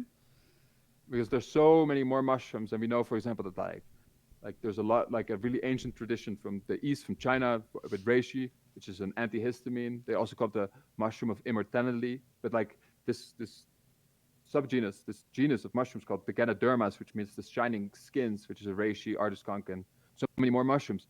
They create these very specific compounds called ganoderic acids, and I see mushrooms as like a mycelium as these ultimate like biochemical creators of life, right, of the planet, and they create these really intensely like complicated compounds that can serve a lot of health and medicinal benefits that we're just like scratching the surface of. You know, turkey tail mushroom has some compounds called polysaccharide peptide and polysaccharide creatine that have shown to like reduce cancer growth and even completely halt cancer growth. There's like a lot of evidence that's suggesting that these compounds like are completely like can increase cancer survival rates, like super high. Cordyceps, which is a mushroom that's a parasitic mushroom that grows out of the heads of insects, um, creates this compound called cordycepin, which is shown to like actively combat breast cancer cells, but also gives you like it produces some of the building blocks of ATP, and ATP is adenine triphosphate, which is basically that's the chemical that makes us able to move our body. It just breaks like this chemical breaks apart, and that creates the energy that our muscles can use to move. And there's like so many mushrooms that are not yet been studied because these mushrooms have been known to be consumed and have been studied quite intricately. And right now we're like in not only a little bit of the new psychedelic renaissance, but also the new mushroom renaissance because there's a lot of Mm-hmm. new research coming out and like finding all these amazing benefits that all these different mushrooms can have on our health. It really makes me think about how much like we could know if we just legalized like natural medicine like, and we just Mm. started to like instead of looking at mushrooms or like marijuana, like there's a lot of natural medicine that if we looked at it instead of a drug but instead a medicine, you could have a lot of benefits out of all of it. And Mm. it's like, I mean, this gives me a lot of like hope. Like, hey, that's really cool that people are researching it and that there is all of these, you know, different things. And someday in the future, I feel like humanity will get to that point. Oh yeah, Yeah. it's interesting what we perceive as a drug. I don't know if you guys have practiced breath work before, but I've gotten higher than like with most any other compound just from breathing air in Mm-hmm. a specific manner. And So true. like I've so like how we perceive what we perceive to be a drug and what we perceive to be a medicine is so vague, and especially like you guys are in the States, so you probably like know of the Xanax and Valium Yeah. epidemic. And I've dabbled a Mm-hmm. little bit with those drugs when I was in Cambodia, and nothing was as scary to me. It's like, man, this makes me feel so good. This makes me want more. This is not good for my body. This is not good for doing anything productive. Mm-hmm. I'm not becoming more creative. I'm kind of numbing everything down. And that to me was like, why is that legal? It's not legal where I'm from. It's like, why is that legal in the States? And all these like Really? medicines like marijuana or mushrooms are just like completely banned with even like I think it's called Schedule 1 or something. No, Schedule Yeah. no one. medicinal benefit. Yeah, no medicinal benefits. Like, what the fuck are you guys talking about? It's Yeah. like it's It's- absolutely Mm-hmm. ridiculous.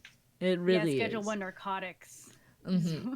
Yeah. is what we call them here in the States, which is crazy because that's where mushrooms lie. I mean, Mm-hmm. right there with methamphetamine and all these other crazy opiates that would Mhm. like heroin. It's up there with heroin, and that is just so mind blowing to me.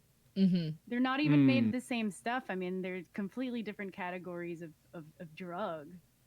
you know? Yeah, and this is what I really like about Hamilton Morris, right? Because like even Hmm. like the drugs, like heroin. Oh no, that definitely has no medicinal purpose. I'm like, well, maybe it has. Like Yeah. I've smoked like Uh-huh. opiates before. Maybe we shouldn't inject it, but like I've heard lots of good stories from people that have smoked heroin. But often the people that get an heroin addiction are people that have been on like prescription painkillers, and they want those Hmm? painkillers. They want painkillers, and Hmm. then they move to something that's more available on the street, and then you move to something like heroin, and Hmm. to have anything like that in a corner that's like no medicinal benefits, I think is not a progressive way of thinking as a society. It's like Hmm. ketamine in a lot of places is also a Schedule 1, but Hmm. it's like ketamine, like so as far as I know, if you come to an emergency without any of your details in a foreign country, the one drug that they can give you in an emergency room in a hospital is ketamine, because nobody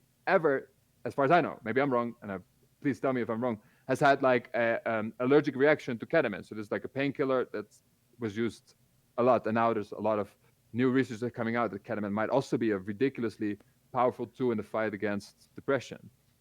So I'm Hmm. like, I don't believe anything should be in Schedule 1. I think they should just Hmm. be regulated, and we as adults need to figure out a way how to deal with that these chemicals exist and that people want to take these chemicals. Uh-huh. Yeah. It's pretty alarming to me that overdoses, I think it's like the second leading cause. So specifically, Oof. mostly from like prescribed medicine from doctors that are Mm. saying, yes, here's the green light to take these pills every day.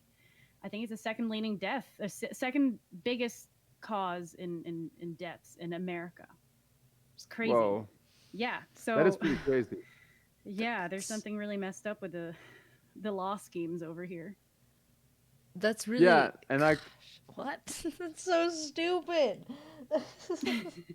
yeah, I think like doctors and like everybody comes from a different time, right? And like it seems we're all quite in the same generation, and we were raised with the internet, so we were like we were doing all of our own research and we figuring all these things out. But a lot of the more senior doctors, they were still learning from books and what other people told them, and maybe once they had a phone call with somebody on the other side of the world, they would go to a conference on the other side of the world. But I think this whole COVID situation, I hope that it's gonna elaborate the fact is like, well, maybe our whole medicinal system should stop focusing on curing, but start focusing on preventing. And my mom is a nurse, and like a lot of her friends are doctors, right? And like I've had conversations with them, and they know nothing about the medicinal benefits like of fasting or like food, and they're not healthy people, but they know about how to cure sicknesses, but they don't know how to prevent sickness. And I think Mm. that is like where we have to focus our like attention on way more as a society. Is like, let's focus on prevention instead of curing, and Hmm. I think it will be a lot better for everybody.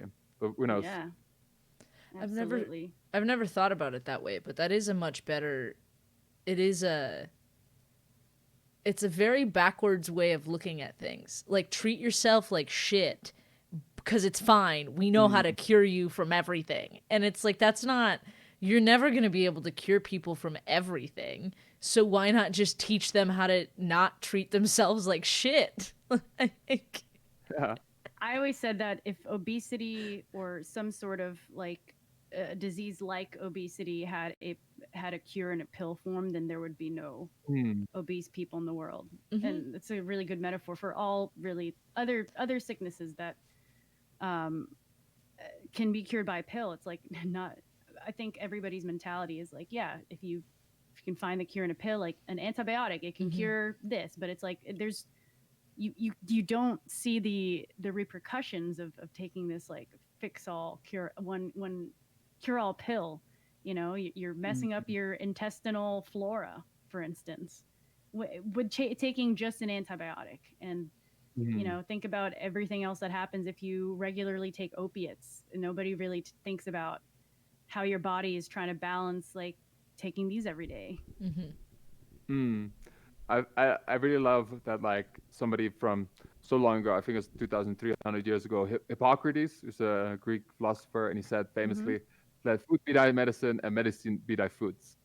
And this way, for me, like I've mm-hmm, noticed this like a lot personally, because I was quite overweight again during this depression. I just became really, really big, and I was not capable of doing all the physical activities that like my peers were able to do, and that made me realize, okay, and I started exercising, still felt like shit, so I started cutting out what I thought was like the bad food, and like it's a long process, and you have to cut out the things that are not necessarily comfortable for like you and your life. But and it's definitely difficult if you're stuck in this weird pattern that you have to work a job you don't like for 40 hours, and like you really love pizza from your takeout pizza, and like watch a movie with like, but maybe by yourself, smoke some weed, drink some beer. That's like, it's all escape mechanisms from living a life only by trying to struggle and hold on to like what you think is reality. And I feel also that like psychedelics, to tackle that back into this whole subject, can show you that like, hey, this is like, you're cut out for more than this, you can do more than this. And it gives a lot of confidence, not only for like getting out of a mental state of mind that you might not like, but I started traveling, for example. I was doing really well. I was a sales manager. I had like 120 people working for me. I was making a lot of money for a 21-year-old, but I was not happy because that's what I was doing. I was going to a job I didn't like doing, and I went home, or like I didn't go home. I just started drinking beer at the office, and then we went like to party till like 4 o'clock in the morning, MDMA, speed, whatnot, cocaine, and I would wake up and do the same fucking shit. And I knew that this was not healthy. And during a big psychedelic journey, I heard my own subconscious. Like, this is the weirdest thing. I've never experienced this anywhere else, but like it was like my own voice was sitting next to me and like almost like very firmly said, like told me in my ear, go travel.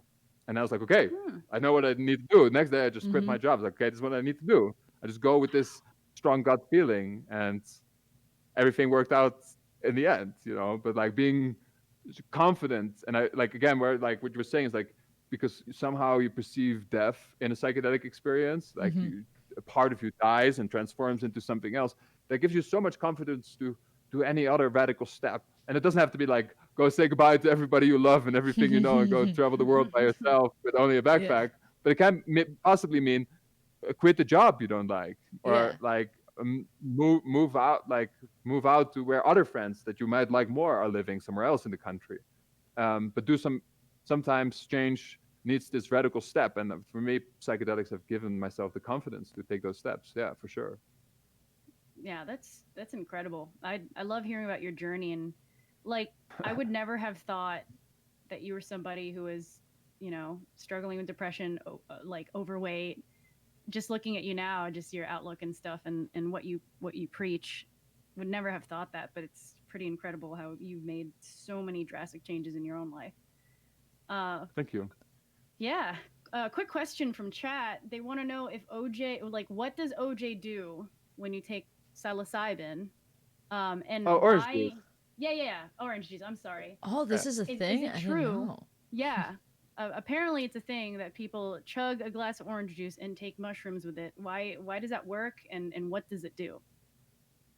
Interesting. So I know that like orange juice might not be the best option for this, but I don't know if you guys are familiar with what people call the lemon tag, where Yeah. the like you soak your like mushrooms in lime juice specifically. And like, why lime juice? Well, there's like some people that are saying, and this again, this has not been studied sufficiently any like yet, but that are saying that sugar actually has a negative effect, like represses the psychoactive effects of any psychedelic, right? So like orange Good juice to is about know. 10% sugar still, so like you might have that acidity.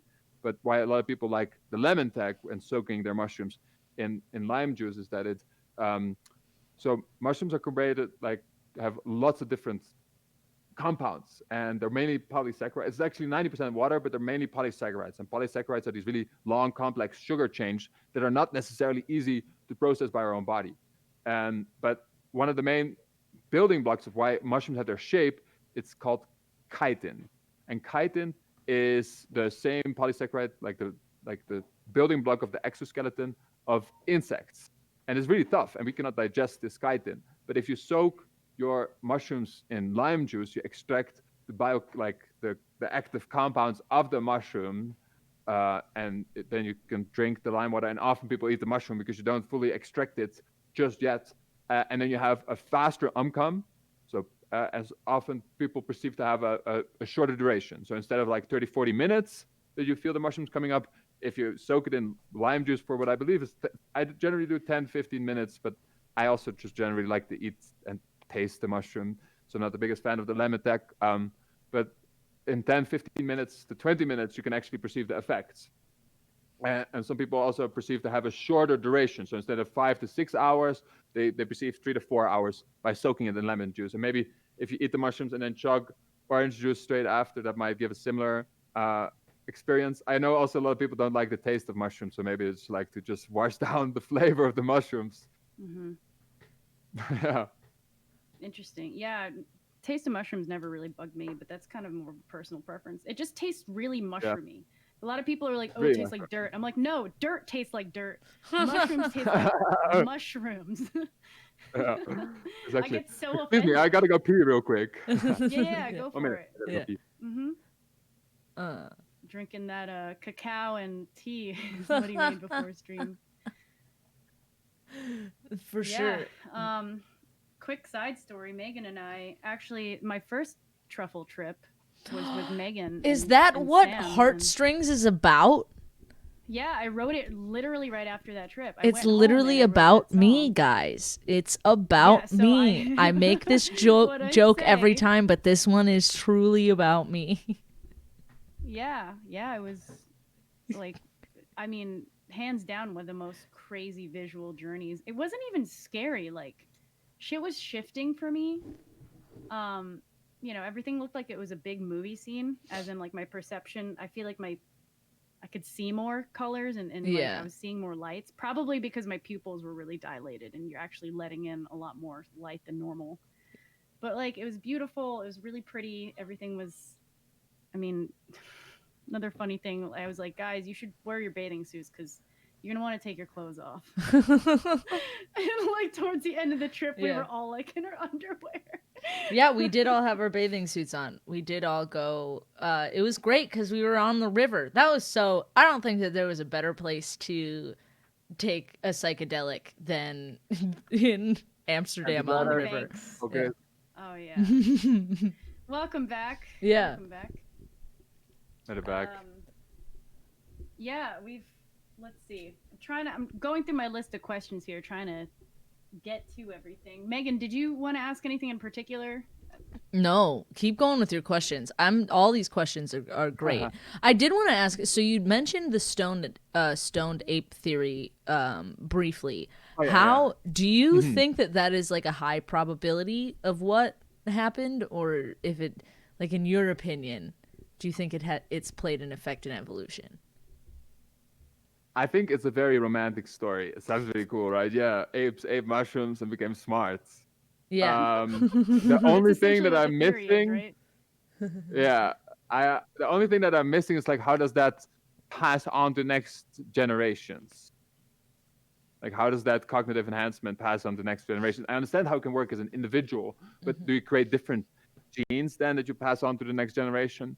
What like I could perceive as a way of how it could have gone is that the apes would have eaten the mushrooms and then had this incredible urge to express themselves, and then with the help of the mushrooms, eventually language, like we know it, evolved, and with language came this massive increase in brain size and cognitive enhancement because it's like it takes quite a bit of brain power to express and create a language, and that's one way interesting. I see that it could have gone about it. But just eating the mushrooms and having orgies like Terrence McKenna is saying, I don't know so much about that.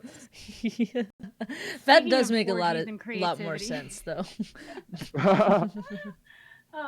So somebody in chat asked, they've been really curious about how mushrooms affect creativity and art in general. Mm. And do they simply lower inhibitions like alcohol, or do they actually alter perception and help generate new ideas? Wow, that's a really good question. I think they definitely like lower that barrier, like a lot of people perceive with alcohol, where you just like you get more easily into flow states.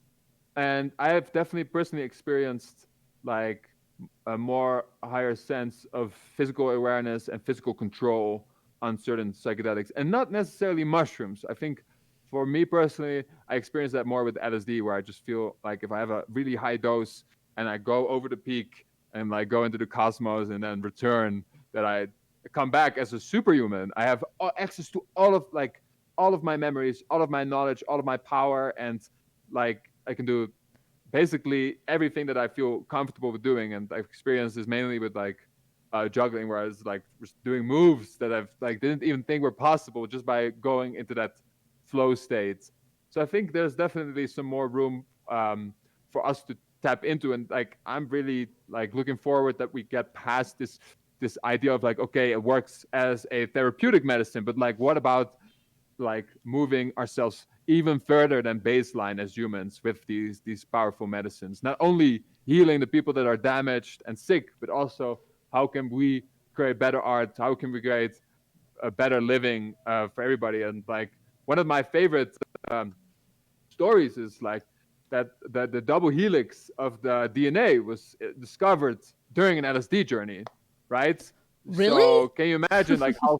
Yeah, I forget the name of the guy that did it, but like that that was just one of the um, ideas that came to fruition during a psychedelic journey. So we can go if our scientists can accept this Yeah. and start solving problems with the help of these medicines. I believe we can do everything, no doubts. Paul Stamets was, you know, tripping on mushrooms when he actualized this whole concept of like how the bees can save the environment, like save the world and create or Hmm. not biodiversity, but forget the word, but essentially like his whole entire life's work with bees was as a result of him, you know, microdosing over and over again and coming up with these concepts. Dang. Hmm. And yeah, what I really love his theory on creativity or curing depression in general. You know, depression is a very objective term. It's different for everybody. Um, Hmm. but he believes that if people can stay creative, whatever that is, not even just painting or making music, just like creating something in their life, like building a Hmm. shelf or something, um, that that is the cure for depression. And I think mushrooms or psychedelics in general opens up uh, kind of that barrier where you're like, oh, I'm not a creative person, I can't do that. Well, all of a sudden you're tripping and you're like, oh my god, like I really want to like bake some bread right now. I've never baked bread, but like it shows Hmm. you a different path that you can go down. You know, you've never done it before, but now you can, and all of a sudden you created something that you've never done. And I think Mm. that has a lot to do with probably neuroplasticity, I'd assume, and being able to like shape your brain differently from where it was. Yeah, I think you're absolutely in the right train, and this like actually puts me in a train of thought that I have a little bit is that like psychedelics might take you more into that neurochemistry and the way that the brain functions as that we were experienced when we were children, right? Like little kids, and suddenly Mm. you're like filled with like this wonder and like this amazement for the world, and you're like, wow, like I've never made a bread. Let's make a bread. Or it's like, oh, you want to paint, and like you're excited just by looking at plants and trees, and like that's what I see. But I see kids under the age of 5 that have not been programmed by much yet, but just like full of wonder for the world, and just like, yeah, if I see my Hardened by friends at like experience. a more casual like psychedelic party, and like I just see a bunch of children having fun, play So like you can true. play hours with some rocks. It's fantastic, and I think that connecting to the inner child, to the like inner wonder and creativity and excitement, and yeah, I think that is the tool, the gateway to creativity and learning. And I think always if you're committing to being creative or growing, like learning a skill, like cooking, like baking bread, um, or playing an instrument, if you're committed to that, like which often you see kids when they get excited about something, you have to have passion for it. And I'm not saying if you don't like cooking, go cooking, but find the thing that makes you excited to really grow. And I feel like that is the ultimate cure for depression, is doing something you absolutely love to do and do it all the fucking time. Yeah. Hmm. Yeah. So different topic here. Fungal Hmm. intelligence. I Ah. will admit I don't even know what that means. So explain to us what fungal intelligence is and how does it work? So it's very interesting, right? Because mycelium is basically a network of single cellular organisms that are working together. And that's weird to understand because they don't really have they don't have a brain. They don't have a neuronic system. They're just this mycelium, this collective effort of these single cellular organisms working together, and somehow they're, if you perceive it like I do, they're making really intelligent decisions. Like there's this slime mold that's so efficient that it's looking for foods that it finds the fastest path and actually goes out hunting first, right? It goes out hunting, it finds the best path, it reorganizes itself, and then it finds the fastest path to distribute the food to the whole colony of this slime molds.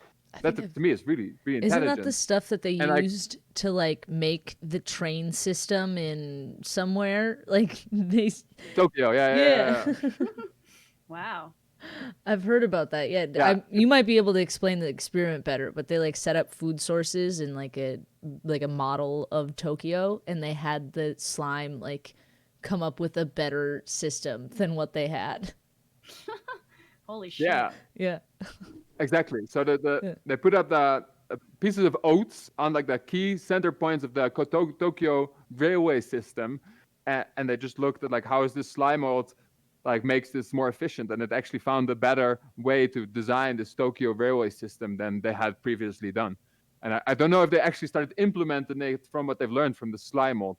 And this is just one way of like showing intelligence, right? Because like we were talking before about like why do mushrooms like psilocybe cubensis creates these compounds like psilocybin? What's the benefits? And like why do like mushrooms like lion's mane create these compounds that are good for our brains? They don't have brains themselves. Why would they do that? That's just weird. And like from my perspective is that like we perceive anything without a brain not to be intelligence, but I believe there's like this deeper consciousness that is what like again Rupert Sheldrake can call morphic resonance, that connection to the all-encompassing consciousness of the universe that we just that do not perceive because we have an ego, but the mycelium can tap into and create all these compounds on a sort of a choice base. And like for me, another great example is these cordyceps mushrooms, right? Ophiocordyceps are specific to ants, and the spores they can land on the ants, and the spores then start germinating and start eating the body of the ants, but they don't eat everything. They tap into the neurosystem of the ant, and then they somehow, so they're single cellular organisms that working together as a multicellular organism, but then they somehow tap into the neurosystem of this ant, which is an animal that moves, and they can force this ant to move wherever they want it to be, and it walks like a zombie. It's really crazy looking, and they like guide it all the way up, like above the colony, and then they make the ant hold on to a branch or like a leaf or something, and then it completely eats the whole body of the ant, and then it grows the mushroom from the head, and then all the spores drop on the rest of the colony, right? So that to me is really smart. How can like that's single cellular organisms know how to crazy. do that? Yeah. What? That's so cool. Zombie ants. Yeah, that's Zombie like ants. if you want to know how a zombie apocalypse is gonna happen, it's gonna be because somebody found out how to CRISPR that mushroom. Yeah, that fungi. There's actually a video game. Oh. The Last of Us, the video game, is actually Oh, completely yeah. based on like cordyceps going to humans. Yeah. Oh, that makes a lot of sense. That's oh my gosh. What? That's definitely how it's gonna happen. Yeah. It's the T virus, except it's Well, cordyceps. Yeah. It's a different cordyceps. Yeah. It's a different cordyceps than we humans like to eat. But also, we're lucky that we have a hot core temperature. Mushrooms do not like this core temperature of like, I think our core temperature is like 38 degrees Celsius in a core, and like mushrooms do not like growing at this heat specifically. There's some spores and some fungus that you can have in your lungs, but that's basically it. There's even a species of bats that gets this white rot fungus when they are in hibernation, but then if they wake up, their core temperature rises and the fungus goes away. Wow. So we as mammals are pretty lucky. That's interesting. Otherwise, fungi are just gonna take over. Another thing I read from your if you guys are curious, I get every Monday I get a new news article from Fungi Academy that Jasper we mentioned was a part of, and one of the articles that I found really interesting is Chernobyl. There, as you guys know, giant nuclear explosion essentially, and has been radiating really bad shit for years and years and years, and the government has tried to cover it up, and to no avail. You pretty much have to evacuate the area, otherwise you're going to get cancer and all kinds of horrible diseases. Mm.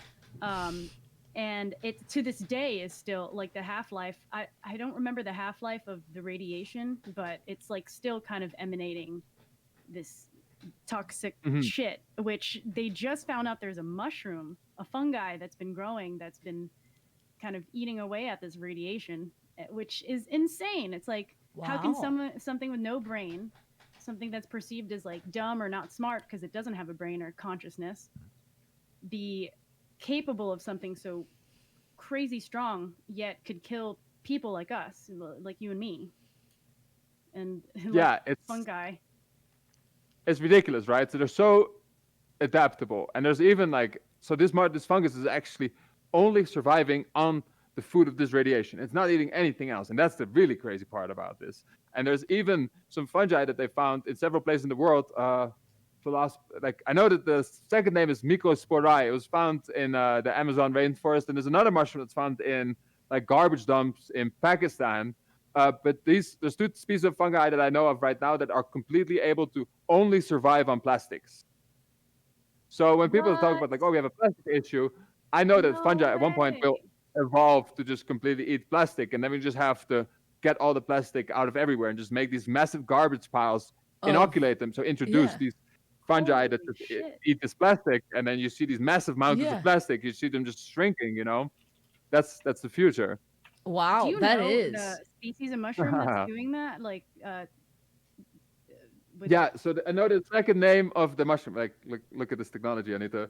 It's called Microsporae. Microsporae. There we go. Like these long meta names, as somebody from me without a scientific background, I need the technology to help me out. I mean, that's what phones are for. That's what Yeah. Google's for. Yeah, I know. I don't have to remember shit anymore. I just have to think and make. That's your Exactly. outer brain. Yeah, why would you waste your That's precious the PC? that's the Elon Musk idea of evolution is that we're all just a part of our phones now. Oh, for sure. Yeah. I call my hard drive second brain. That's Yeah. like Yeah. all the Uh-huh. stuff that can't remember. So you also have an Aspergillus tuberculosis that does this, but that was not the one. Like, there's a lot of them. The Yeah. different one. If you just like fungus eating plastics, you'll find Yeah, many that's different fine. species. That's so But you can interesting. actually get a culture from this Mycosporae, which is the most famous one. It's still going to slow, but you can get a culture of this mushroom, and then you can start giving this mushroom plastic, and you can start training this mushroom. And this is why oyster mushrooms are really cool, because they're so like adaptable. And there's a lot of people that are training oyster mushrooms to just only survive on cigarette butts, for example. So like there's a whole company Cigarette that butts. like grows, yeah, it's just like collects cigarette butts, inoculates them with oyster mushroom. The mushrooms eat the cigarette butts, and then you can make like these ashtrays from them. Or yeah, it's really cool. That's Okay, sidestep sick. here. That's so Here's cool. something even cooler. Megan, you have to promise me, okay? You're one of my best friends now. You have to promise me that you're going to bury me in a mycelium coffin. All right. Ah, I would yeah, honestly that is that's cool. that is exactly what that yeah, I would yeah, that makes a lot of sense. I'm make not sure this surprised. That's like the most Raquel thing I've ever heard in my life. That's Those that's are cool real. because the guy that invented that, it was like we went viral last week, but he's also a Dutch guy, so I was like a shout out. It's like, hey, you're a Dutch guy doing fucking Yeah. mushrooms. So yeah, it's really cool. Like he made it out of a reishi, but there's also this woman I think somewhere in Washington that made a suit that if you die you get into the suit and you actually like have mushroom like a species of fungus that doesn't hold as nice a shape as the reishi does. So it's not a coffin, but it's a suit, and this mushroom is really good at decomposing the human body. So that's another option to go Dang. about it. So Yeah. Yeah. Yeah, All I right. definitely want fruiting bodies to grow out of my gravesite. Yeah. yeah, that'd be Okay. amazing. Then I know I went to a good purpose. Yeah, I like the concept of like there's this sack that you can like get into. There's like soil, and then they bury you underground with like a tree sproutling on top of you, and then Oh yeah. the roots start slowly engulfing your body, and then you just basically have a feeding a tree from your own body, and then there's like this memorial tree for as long as the tree lives. I do That's think pretty that's pretty cool. romantic and cool to me. Yeah. Cool. Yeah, that's pretty cool. Speaking of trees and sneezing and pollen and stuff, so can Mm. you tell me anything about fungi and allergies? Yeah, as somebody that struggles with pollen allergies sometimes, I have found a massive benefit from reishi mushroom, Ganoderma lucidum. And like I was talking a little bit about this reishi mushroom before, but there's a lot of these acids that only are found in this genus of Ganoderma, this shining skin mushrooms, that have actually been found to create antihistaminic effects. So when you have an allergy, it's basically your immune system being confused and overreacting to like whatever pollen that comes into your nose, and then you send all these white blood cells to wherever that is, and that creates inflammation and that creates the itch. So it's basically your own body attacking yourself. But like what these like ganodermic acids can do, they can regulate your immune system. And again, like another biochemist, I have no clue how they actually regulate your immune system. But I've been told it in such a way that it is basically if you're driving up and down the hill, like you have to like sometimes give a lot of gas, and that's when you're being attacked. And then when you're going down the hill, you have to brake. But then these compounds create like a lot of sort of like a cruise control for the car that is your immune system. So whenever you're like in a health position, you're not attacked as fast, and if when you're like your white blood cells do not like attack this pint so fast, you don't get allergic reactions. And when you're actually sick, they are working correctly. So like they call it immunomodulators, these compounds. And I'm very curious to learn more. But that's basically what I know about this. But there are some Wow, scientific studies that are backing up this idea of like, crazy. especially reishi being a really powerful immunomodulator. Yeah. So, kind of taking a step back into the world of Hmm. psychedelics and dosing. Um, Yeah. so if you were to put like just an average Joe on some sort of like mushroom pill, like someone who has allergies, someone who's trying to cure their Hmm. depression, maybe they have a little bit of neuropathy, like what mushrooms would you recommend? And how often would you dose? Like, how do you microdose? A lot of people want to know like how to put themselves on this like all natural remedy, Mm. medicinal routine. So that's a fantastic question, and like I really like how you said like how we perceive health in the West is like, oh, I feel bad, I take a pill and it's gone. But working Hmm. with medicinal mushrooms, it is actually a process that takes longer. So you're building up your like these compounds in your system over longer periods of time. So you cannot just like, oh, I'm feeling sneezy, I'll take reishi today. It might help a little bit, but like from my experience and what I've noticed other people suggesting is that you should take these mushrooms over longer periods of time. And for me, like the more mushrooms, the better. I take lion's mane, I take reishi, I take turkey tail, I take cordyceps every day. And then if you really want to focus on something specifically, if you, for example, like have a lot of allergy and you want to have this antihistaminic effect, it might be better to take reishi 2 or 3 times a day. Um, but for me, since like it's right now, I'm just in this strain of like prevention instead of necessarily curing. I just take 1 dose of all of these mushrooms every day, and then I microdose either 5 days on and 2 days off, or 4 days on and 3 days off. But I think it's healthy for anything that changes your brain neurochemistry. 'Cause, like I feel like lion's mane doesn't alter it. When I drink coffee, my neurochemistry is definitely altered. When I drink a cacao, my neurochemistry is definitely altered, and I perceive that. So I think with those compounds, it might be good to give a rest. So like you go back to base, and then you actually like I enjoy coffee more when I give myself a 3 or 4 day coffee break, and it's not as jittery and not as intense. Um, but yeah, like if you're interested in this, there's like many different companies that either sell the supplements, but you can also just buy the mushrooms and experiment with making your own tinctures. And unfortunately, like reishi has a lot of this chitin, so you cannot eat it and get the compound. So you have to either do a water extraction, but a water extraction doesn't extract any of the acidic compounds. So you have to do an alcohol extraction, and that means letting it sit in alcohol that's at least, I say at least 70%, 80%. The higher, the better. Just for regulation, I use 90% alcohol. Just like extract all these acidic compounds from the mushroom, and then you combine that together with the with the water extraction, and then you have a so-called dual extraction. Sorry, is that me? I think it's somebody, yeah, the train or sorry. something. No, all good. Quick question Yeah. before I shut my windows. Do mushrooms have to be fresh to take them, or can they be dried up, pill form? Can you buy them on Amazon? Yeah, you can buy them on Amazon. Dried mushrooms are completely fine. I highly suggest not taking anything that is grown on rice. So don't have mushroom mycelium. I would not like, if you're a big past damage fan like I myself, I wouldn't suggest taking any of the fungi perfecta things because it's mycelium grown on rice and it's impossible to extract the rice. So you're getting rice in your medicine. So there's a lot of companies that you can use. I highly suggest getting from either fresh cap mushrooms. Tony is awesome. And then there's also Mushroom Revival. They make really good products. Then there's Feral Fungi, which does he's a mushroom alchemist, so he does really cool spagyrics, which is a really old alchemistic tradition for medicine making, which actually a triple extraction. So you burn the mushrooms until only the salt is left over, and then you mix that with a double extraction. But I also highly encourage you to find like a local mushroom cultivator, and like a lion's mane you can just buy fresh and dehydrate yourself.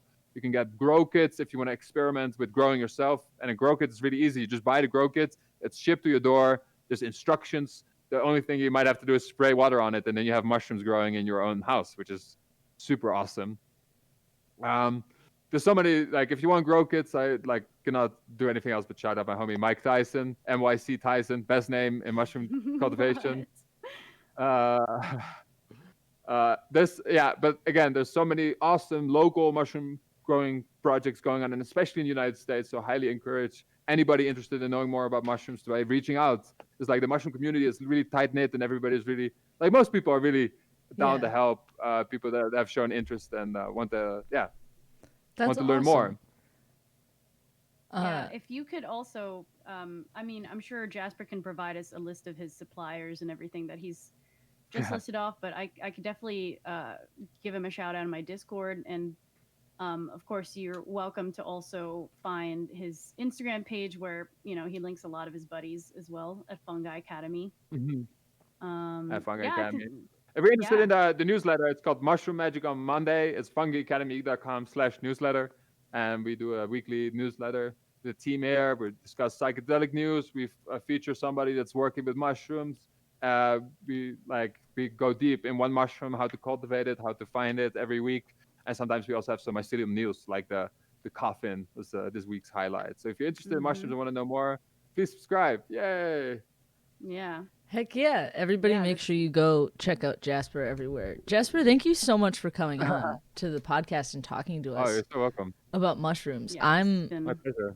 I have like so much more respect for fungi. What's the proper term for all mushrooms? Fungi. There's many different there's many different ways of saying this, but fungi. That's the queendom, like some people call it. So that's the division. All right, perfect. But all mushrooms are in the subcategory of Dicaria. All right, awesome. No. Good to know. Yeah. So again, if you guys want to follow the newsletter, fungiacademy.com/newsletter, right? Yes, exactly. Something like that. Just that go easy. to fungiacademy.com. Like I said, Jasper runs a really incredible, amazingly visual, very professional program called Fungi Academy. And it shows you how to cultivate not only just like pretty much all mushrooms. You could apply that knowledge to all mushrooms, but sacred mushrooms is their bigger topic, and how to cultivate that from your own home. And he has a bunch of list of suppliers on there as well. So if you don't know, and if you're interested in the course, right now we're actually closed. We have finished the course now almost, and we're going through all the things and making it what we call course 2.0. So we're making it even better. I still cannot believe that's possible. Awesome. But if you want to know when it the next batch of like courses go out, you can also sign up. If you sign up for the newsletter, you also get the first notice when the courses open up again. And I'll make sure to do a nice discount code for everybody listening to the Hi There podcast. Heck yeah! So when the time comes, I'll let the girls know. And perfect. Yeah. There you guys. Awesome. There you guys go. Keep an eye out. We'll make sure to give you that. We'll update you Yeah. Yeah. Thanks again for being here. Anything else exciting Thanks for inviting me. happening on your end that you want to announce real quick or? So many exciting stuff. We're also doing the psychedelic journey work course with Julian Vane. He wrote like Getting Higher, which is an amazing book on like getting the most out of your psychedelic experiences. So that's coming up after. We're doing weekly Instagram lives now as well with like super interesting people in the mycosphere, like we call it. We're also having our eyes set on doing a reishi and lion's mane cultivation course, which is coming up after. So yeah, Sick. this train is not stopping. So keep an eye out on the Instagram page and the newsletter, and you'll be up to date for sure. Yeah. Awesome. Great. Well, Yeah. thanks again. We're about to raid somebody. Megan, do you want to raid someone specifically? You want to raid Classy Katie? Sure, we could do that. Classic Katie. How do you rate Yeah. Classic Katie? If you're in So- chat, it'll After- raid. Yeah. Yeah. So after every Twitch stream, you could choose to dump all your people on someone else's channel, and that's essentially all. we do. Oh, that's cool. Yeah. Right. It's Classy, ClasssyKatie, right? Yes. Oh, that's the wrong raid Classy call. Katie. Copy that second one, the HTTP raid. I always forget. All right, guys. Thanks for tuning in. Megan, you're going to be live tomorrow, right? Yes, I am. Tomorrow at 7 p.m. Central Time. Awesome. And I'll be live tomorrow at 11 a.m. Eastern. So I'll see you guys. Yeah. Yeah, let's go raid Classy Katie. Let's Thank go you raid. guys so much for tuning in. Yes. Thank you, Thank you. Jasper. Thank you. It was Jasper. great having Have you a on. wonderful day. Bye, guys. Bye. Ciao, ciao. Thanks again, guys. Yeah, no problem. Thank you so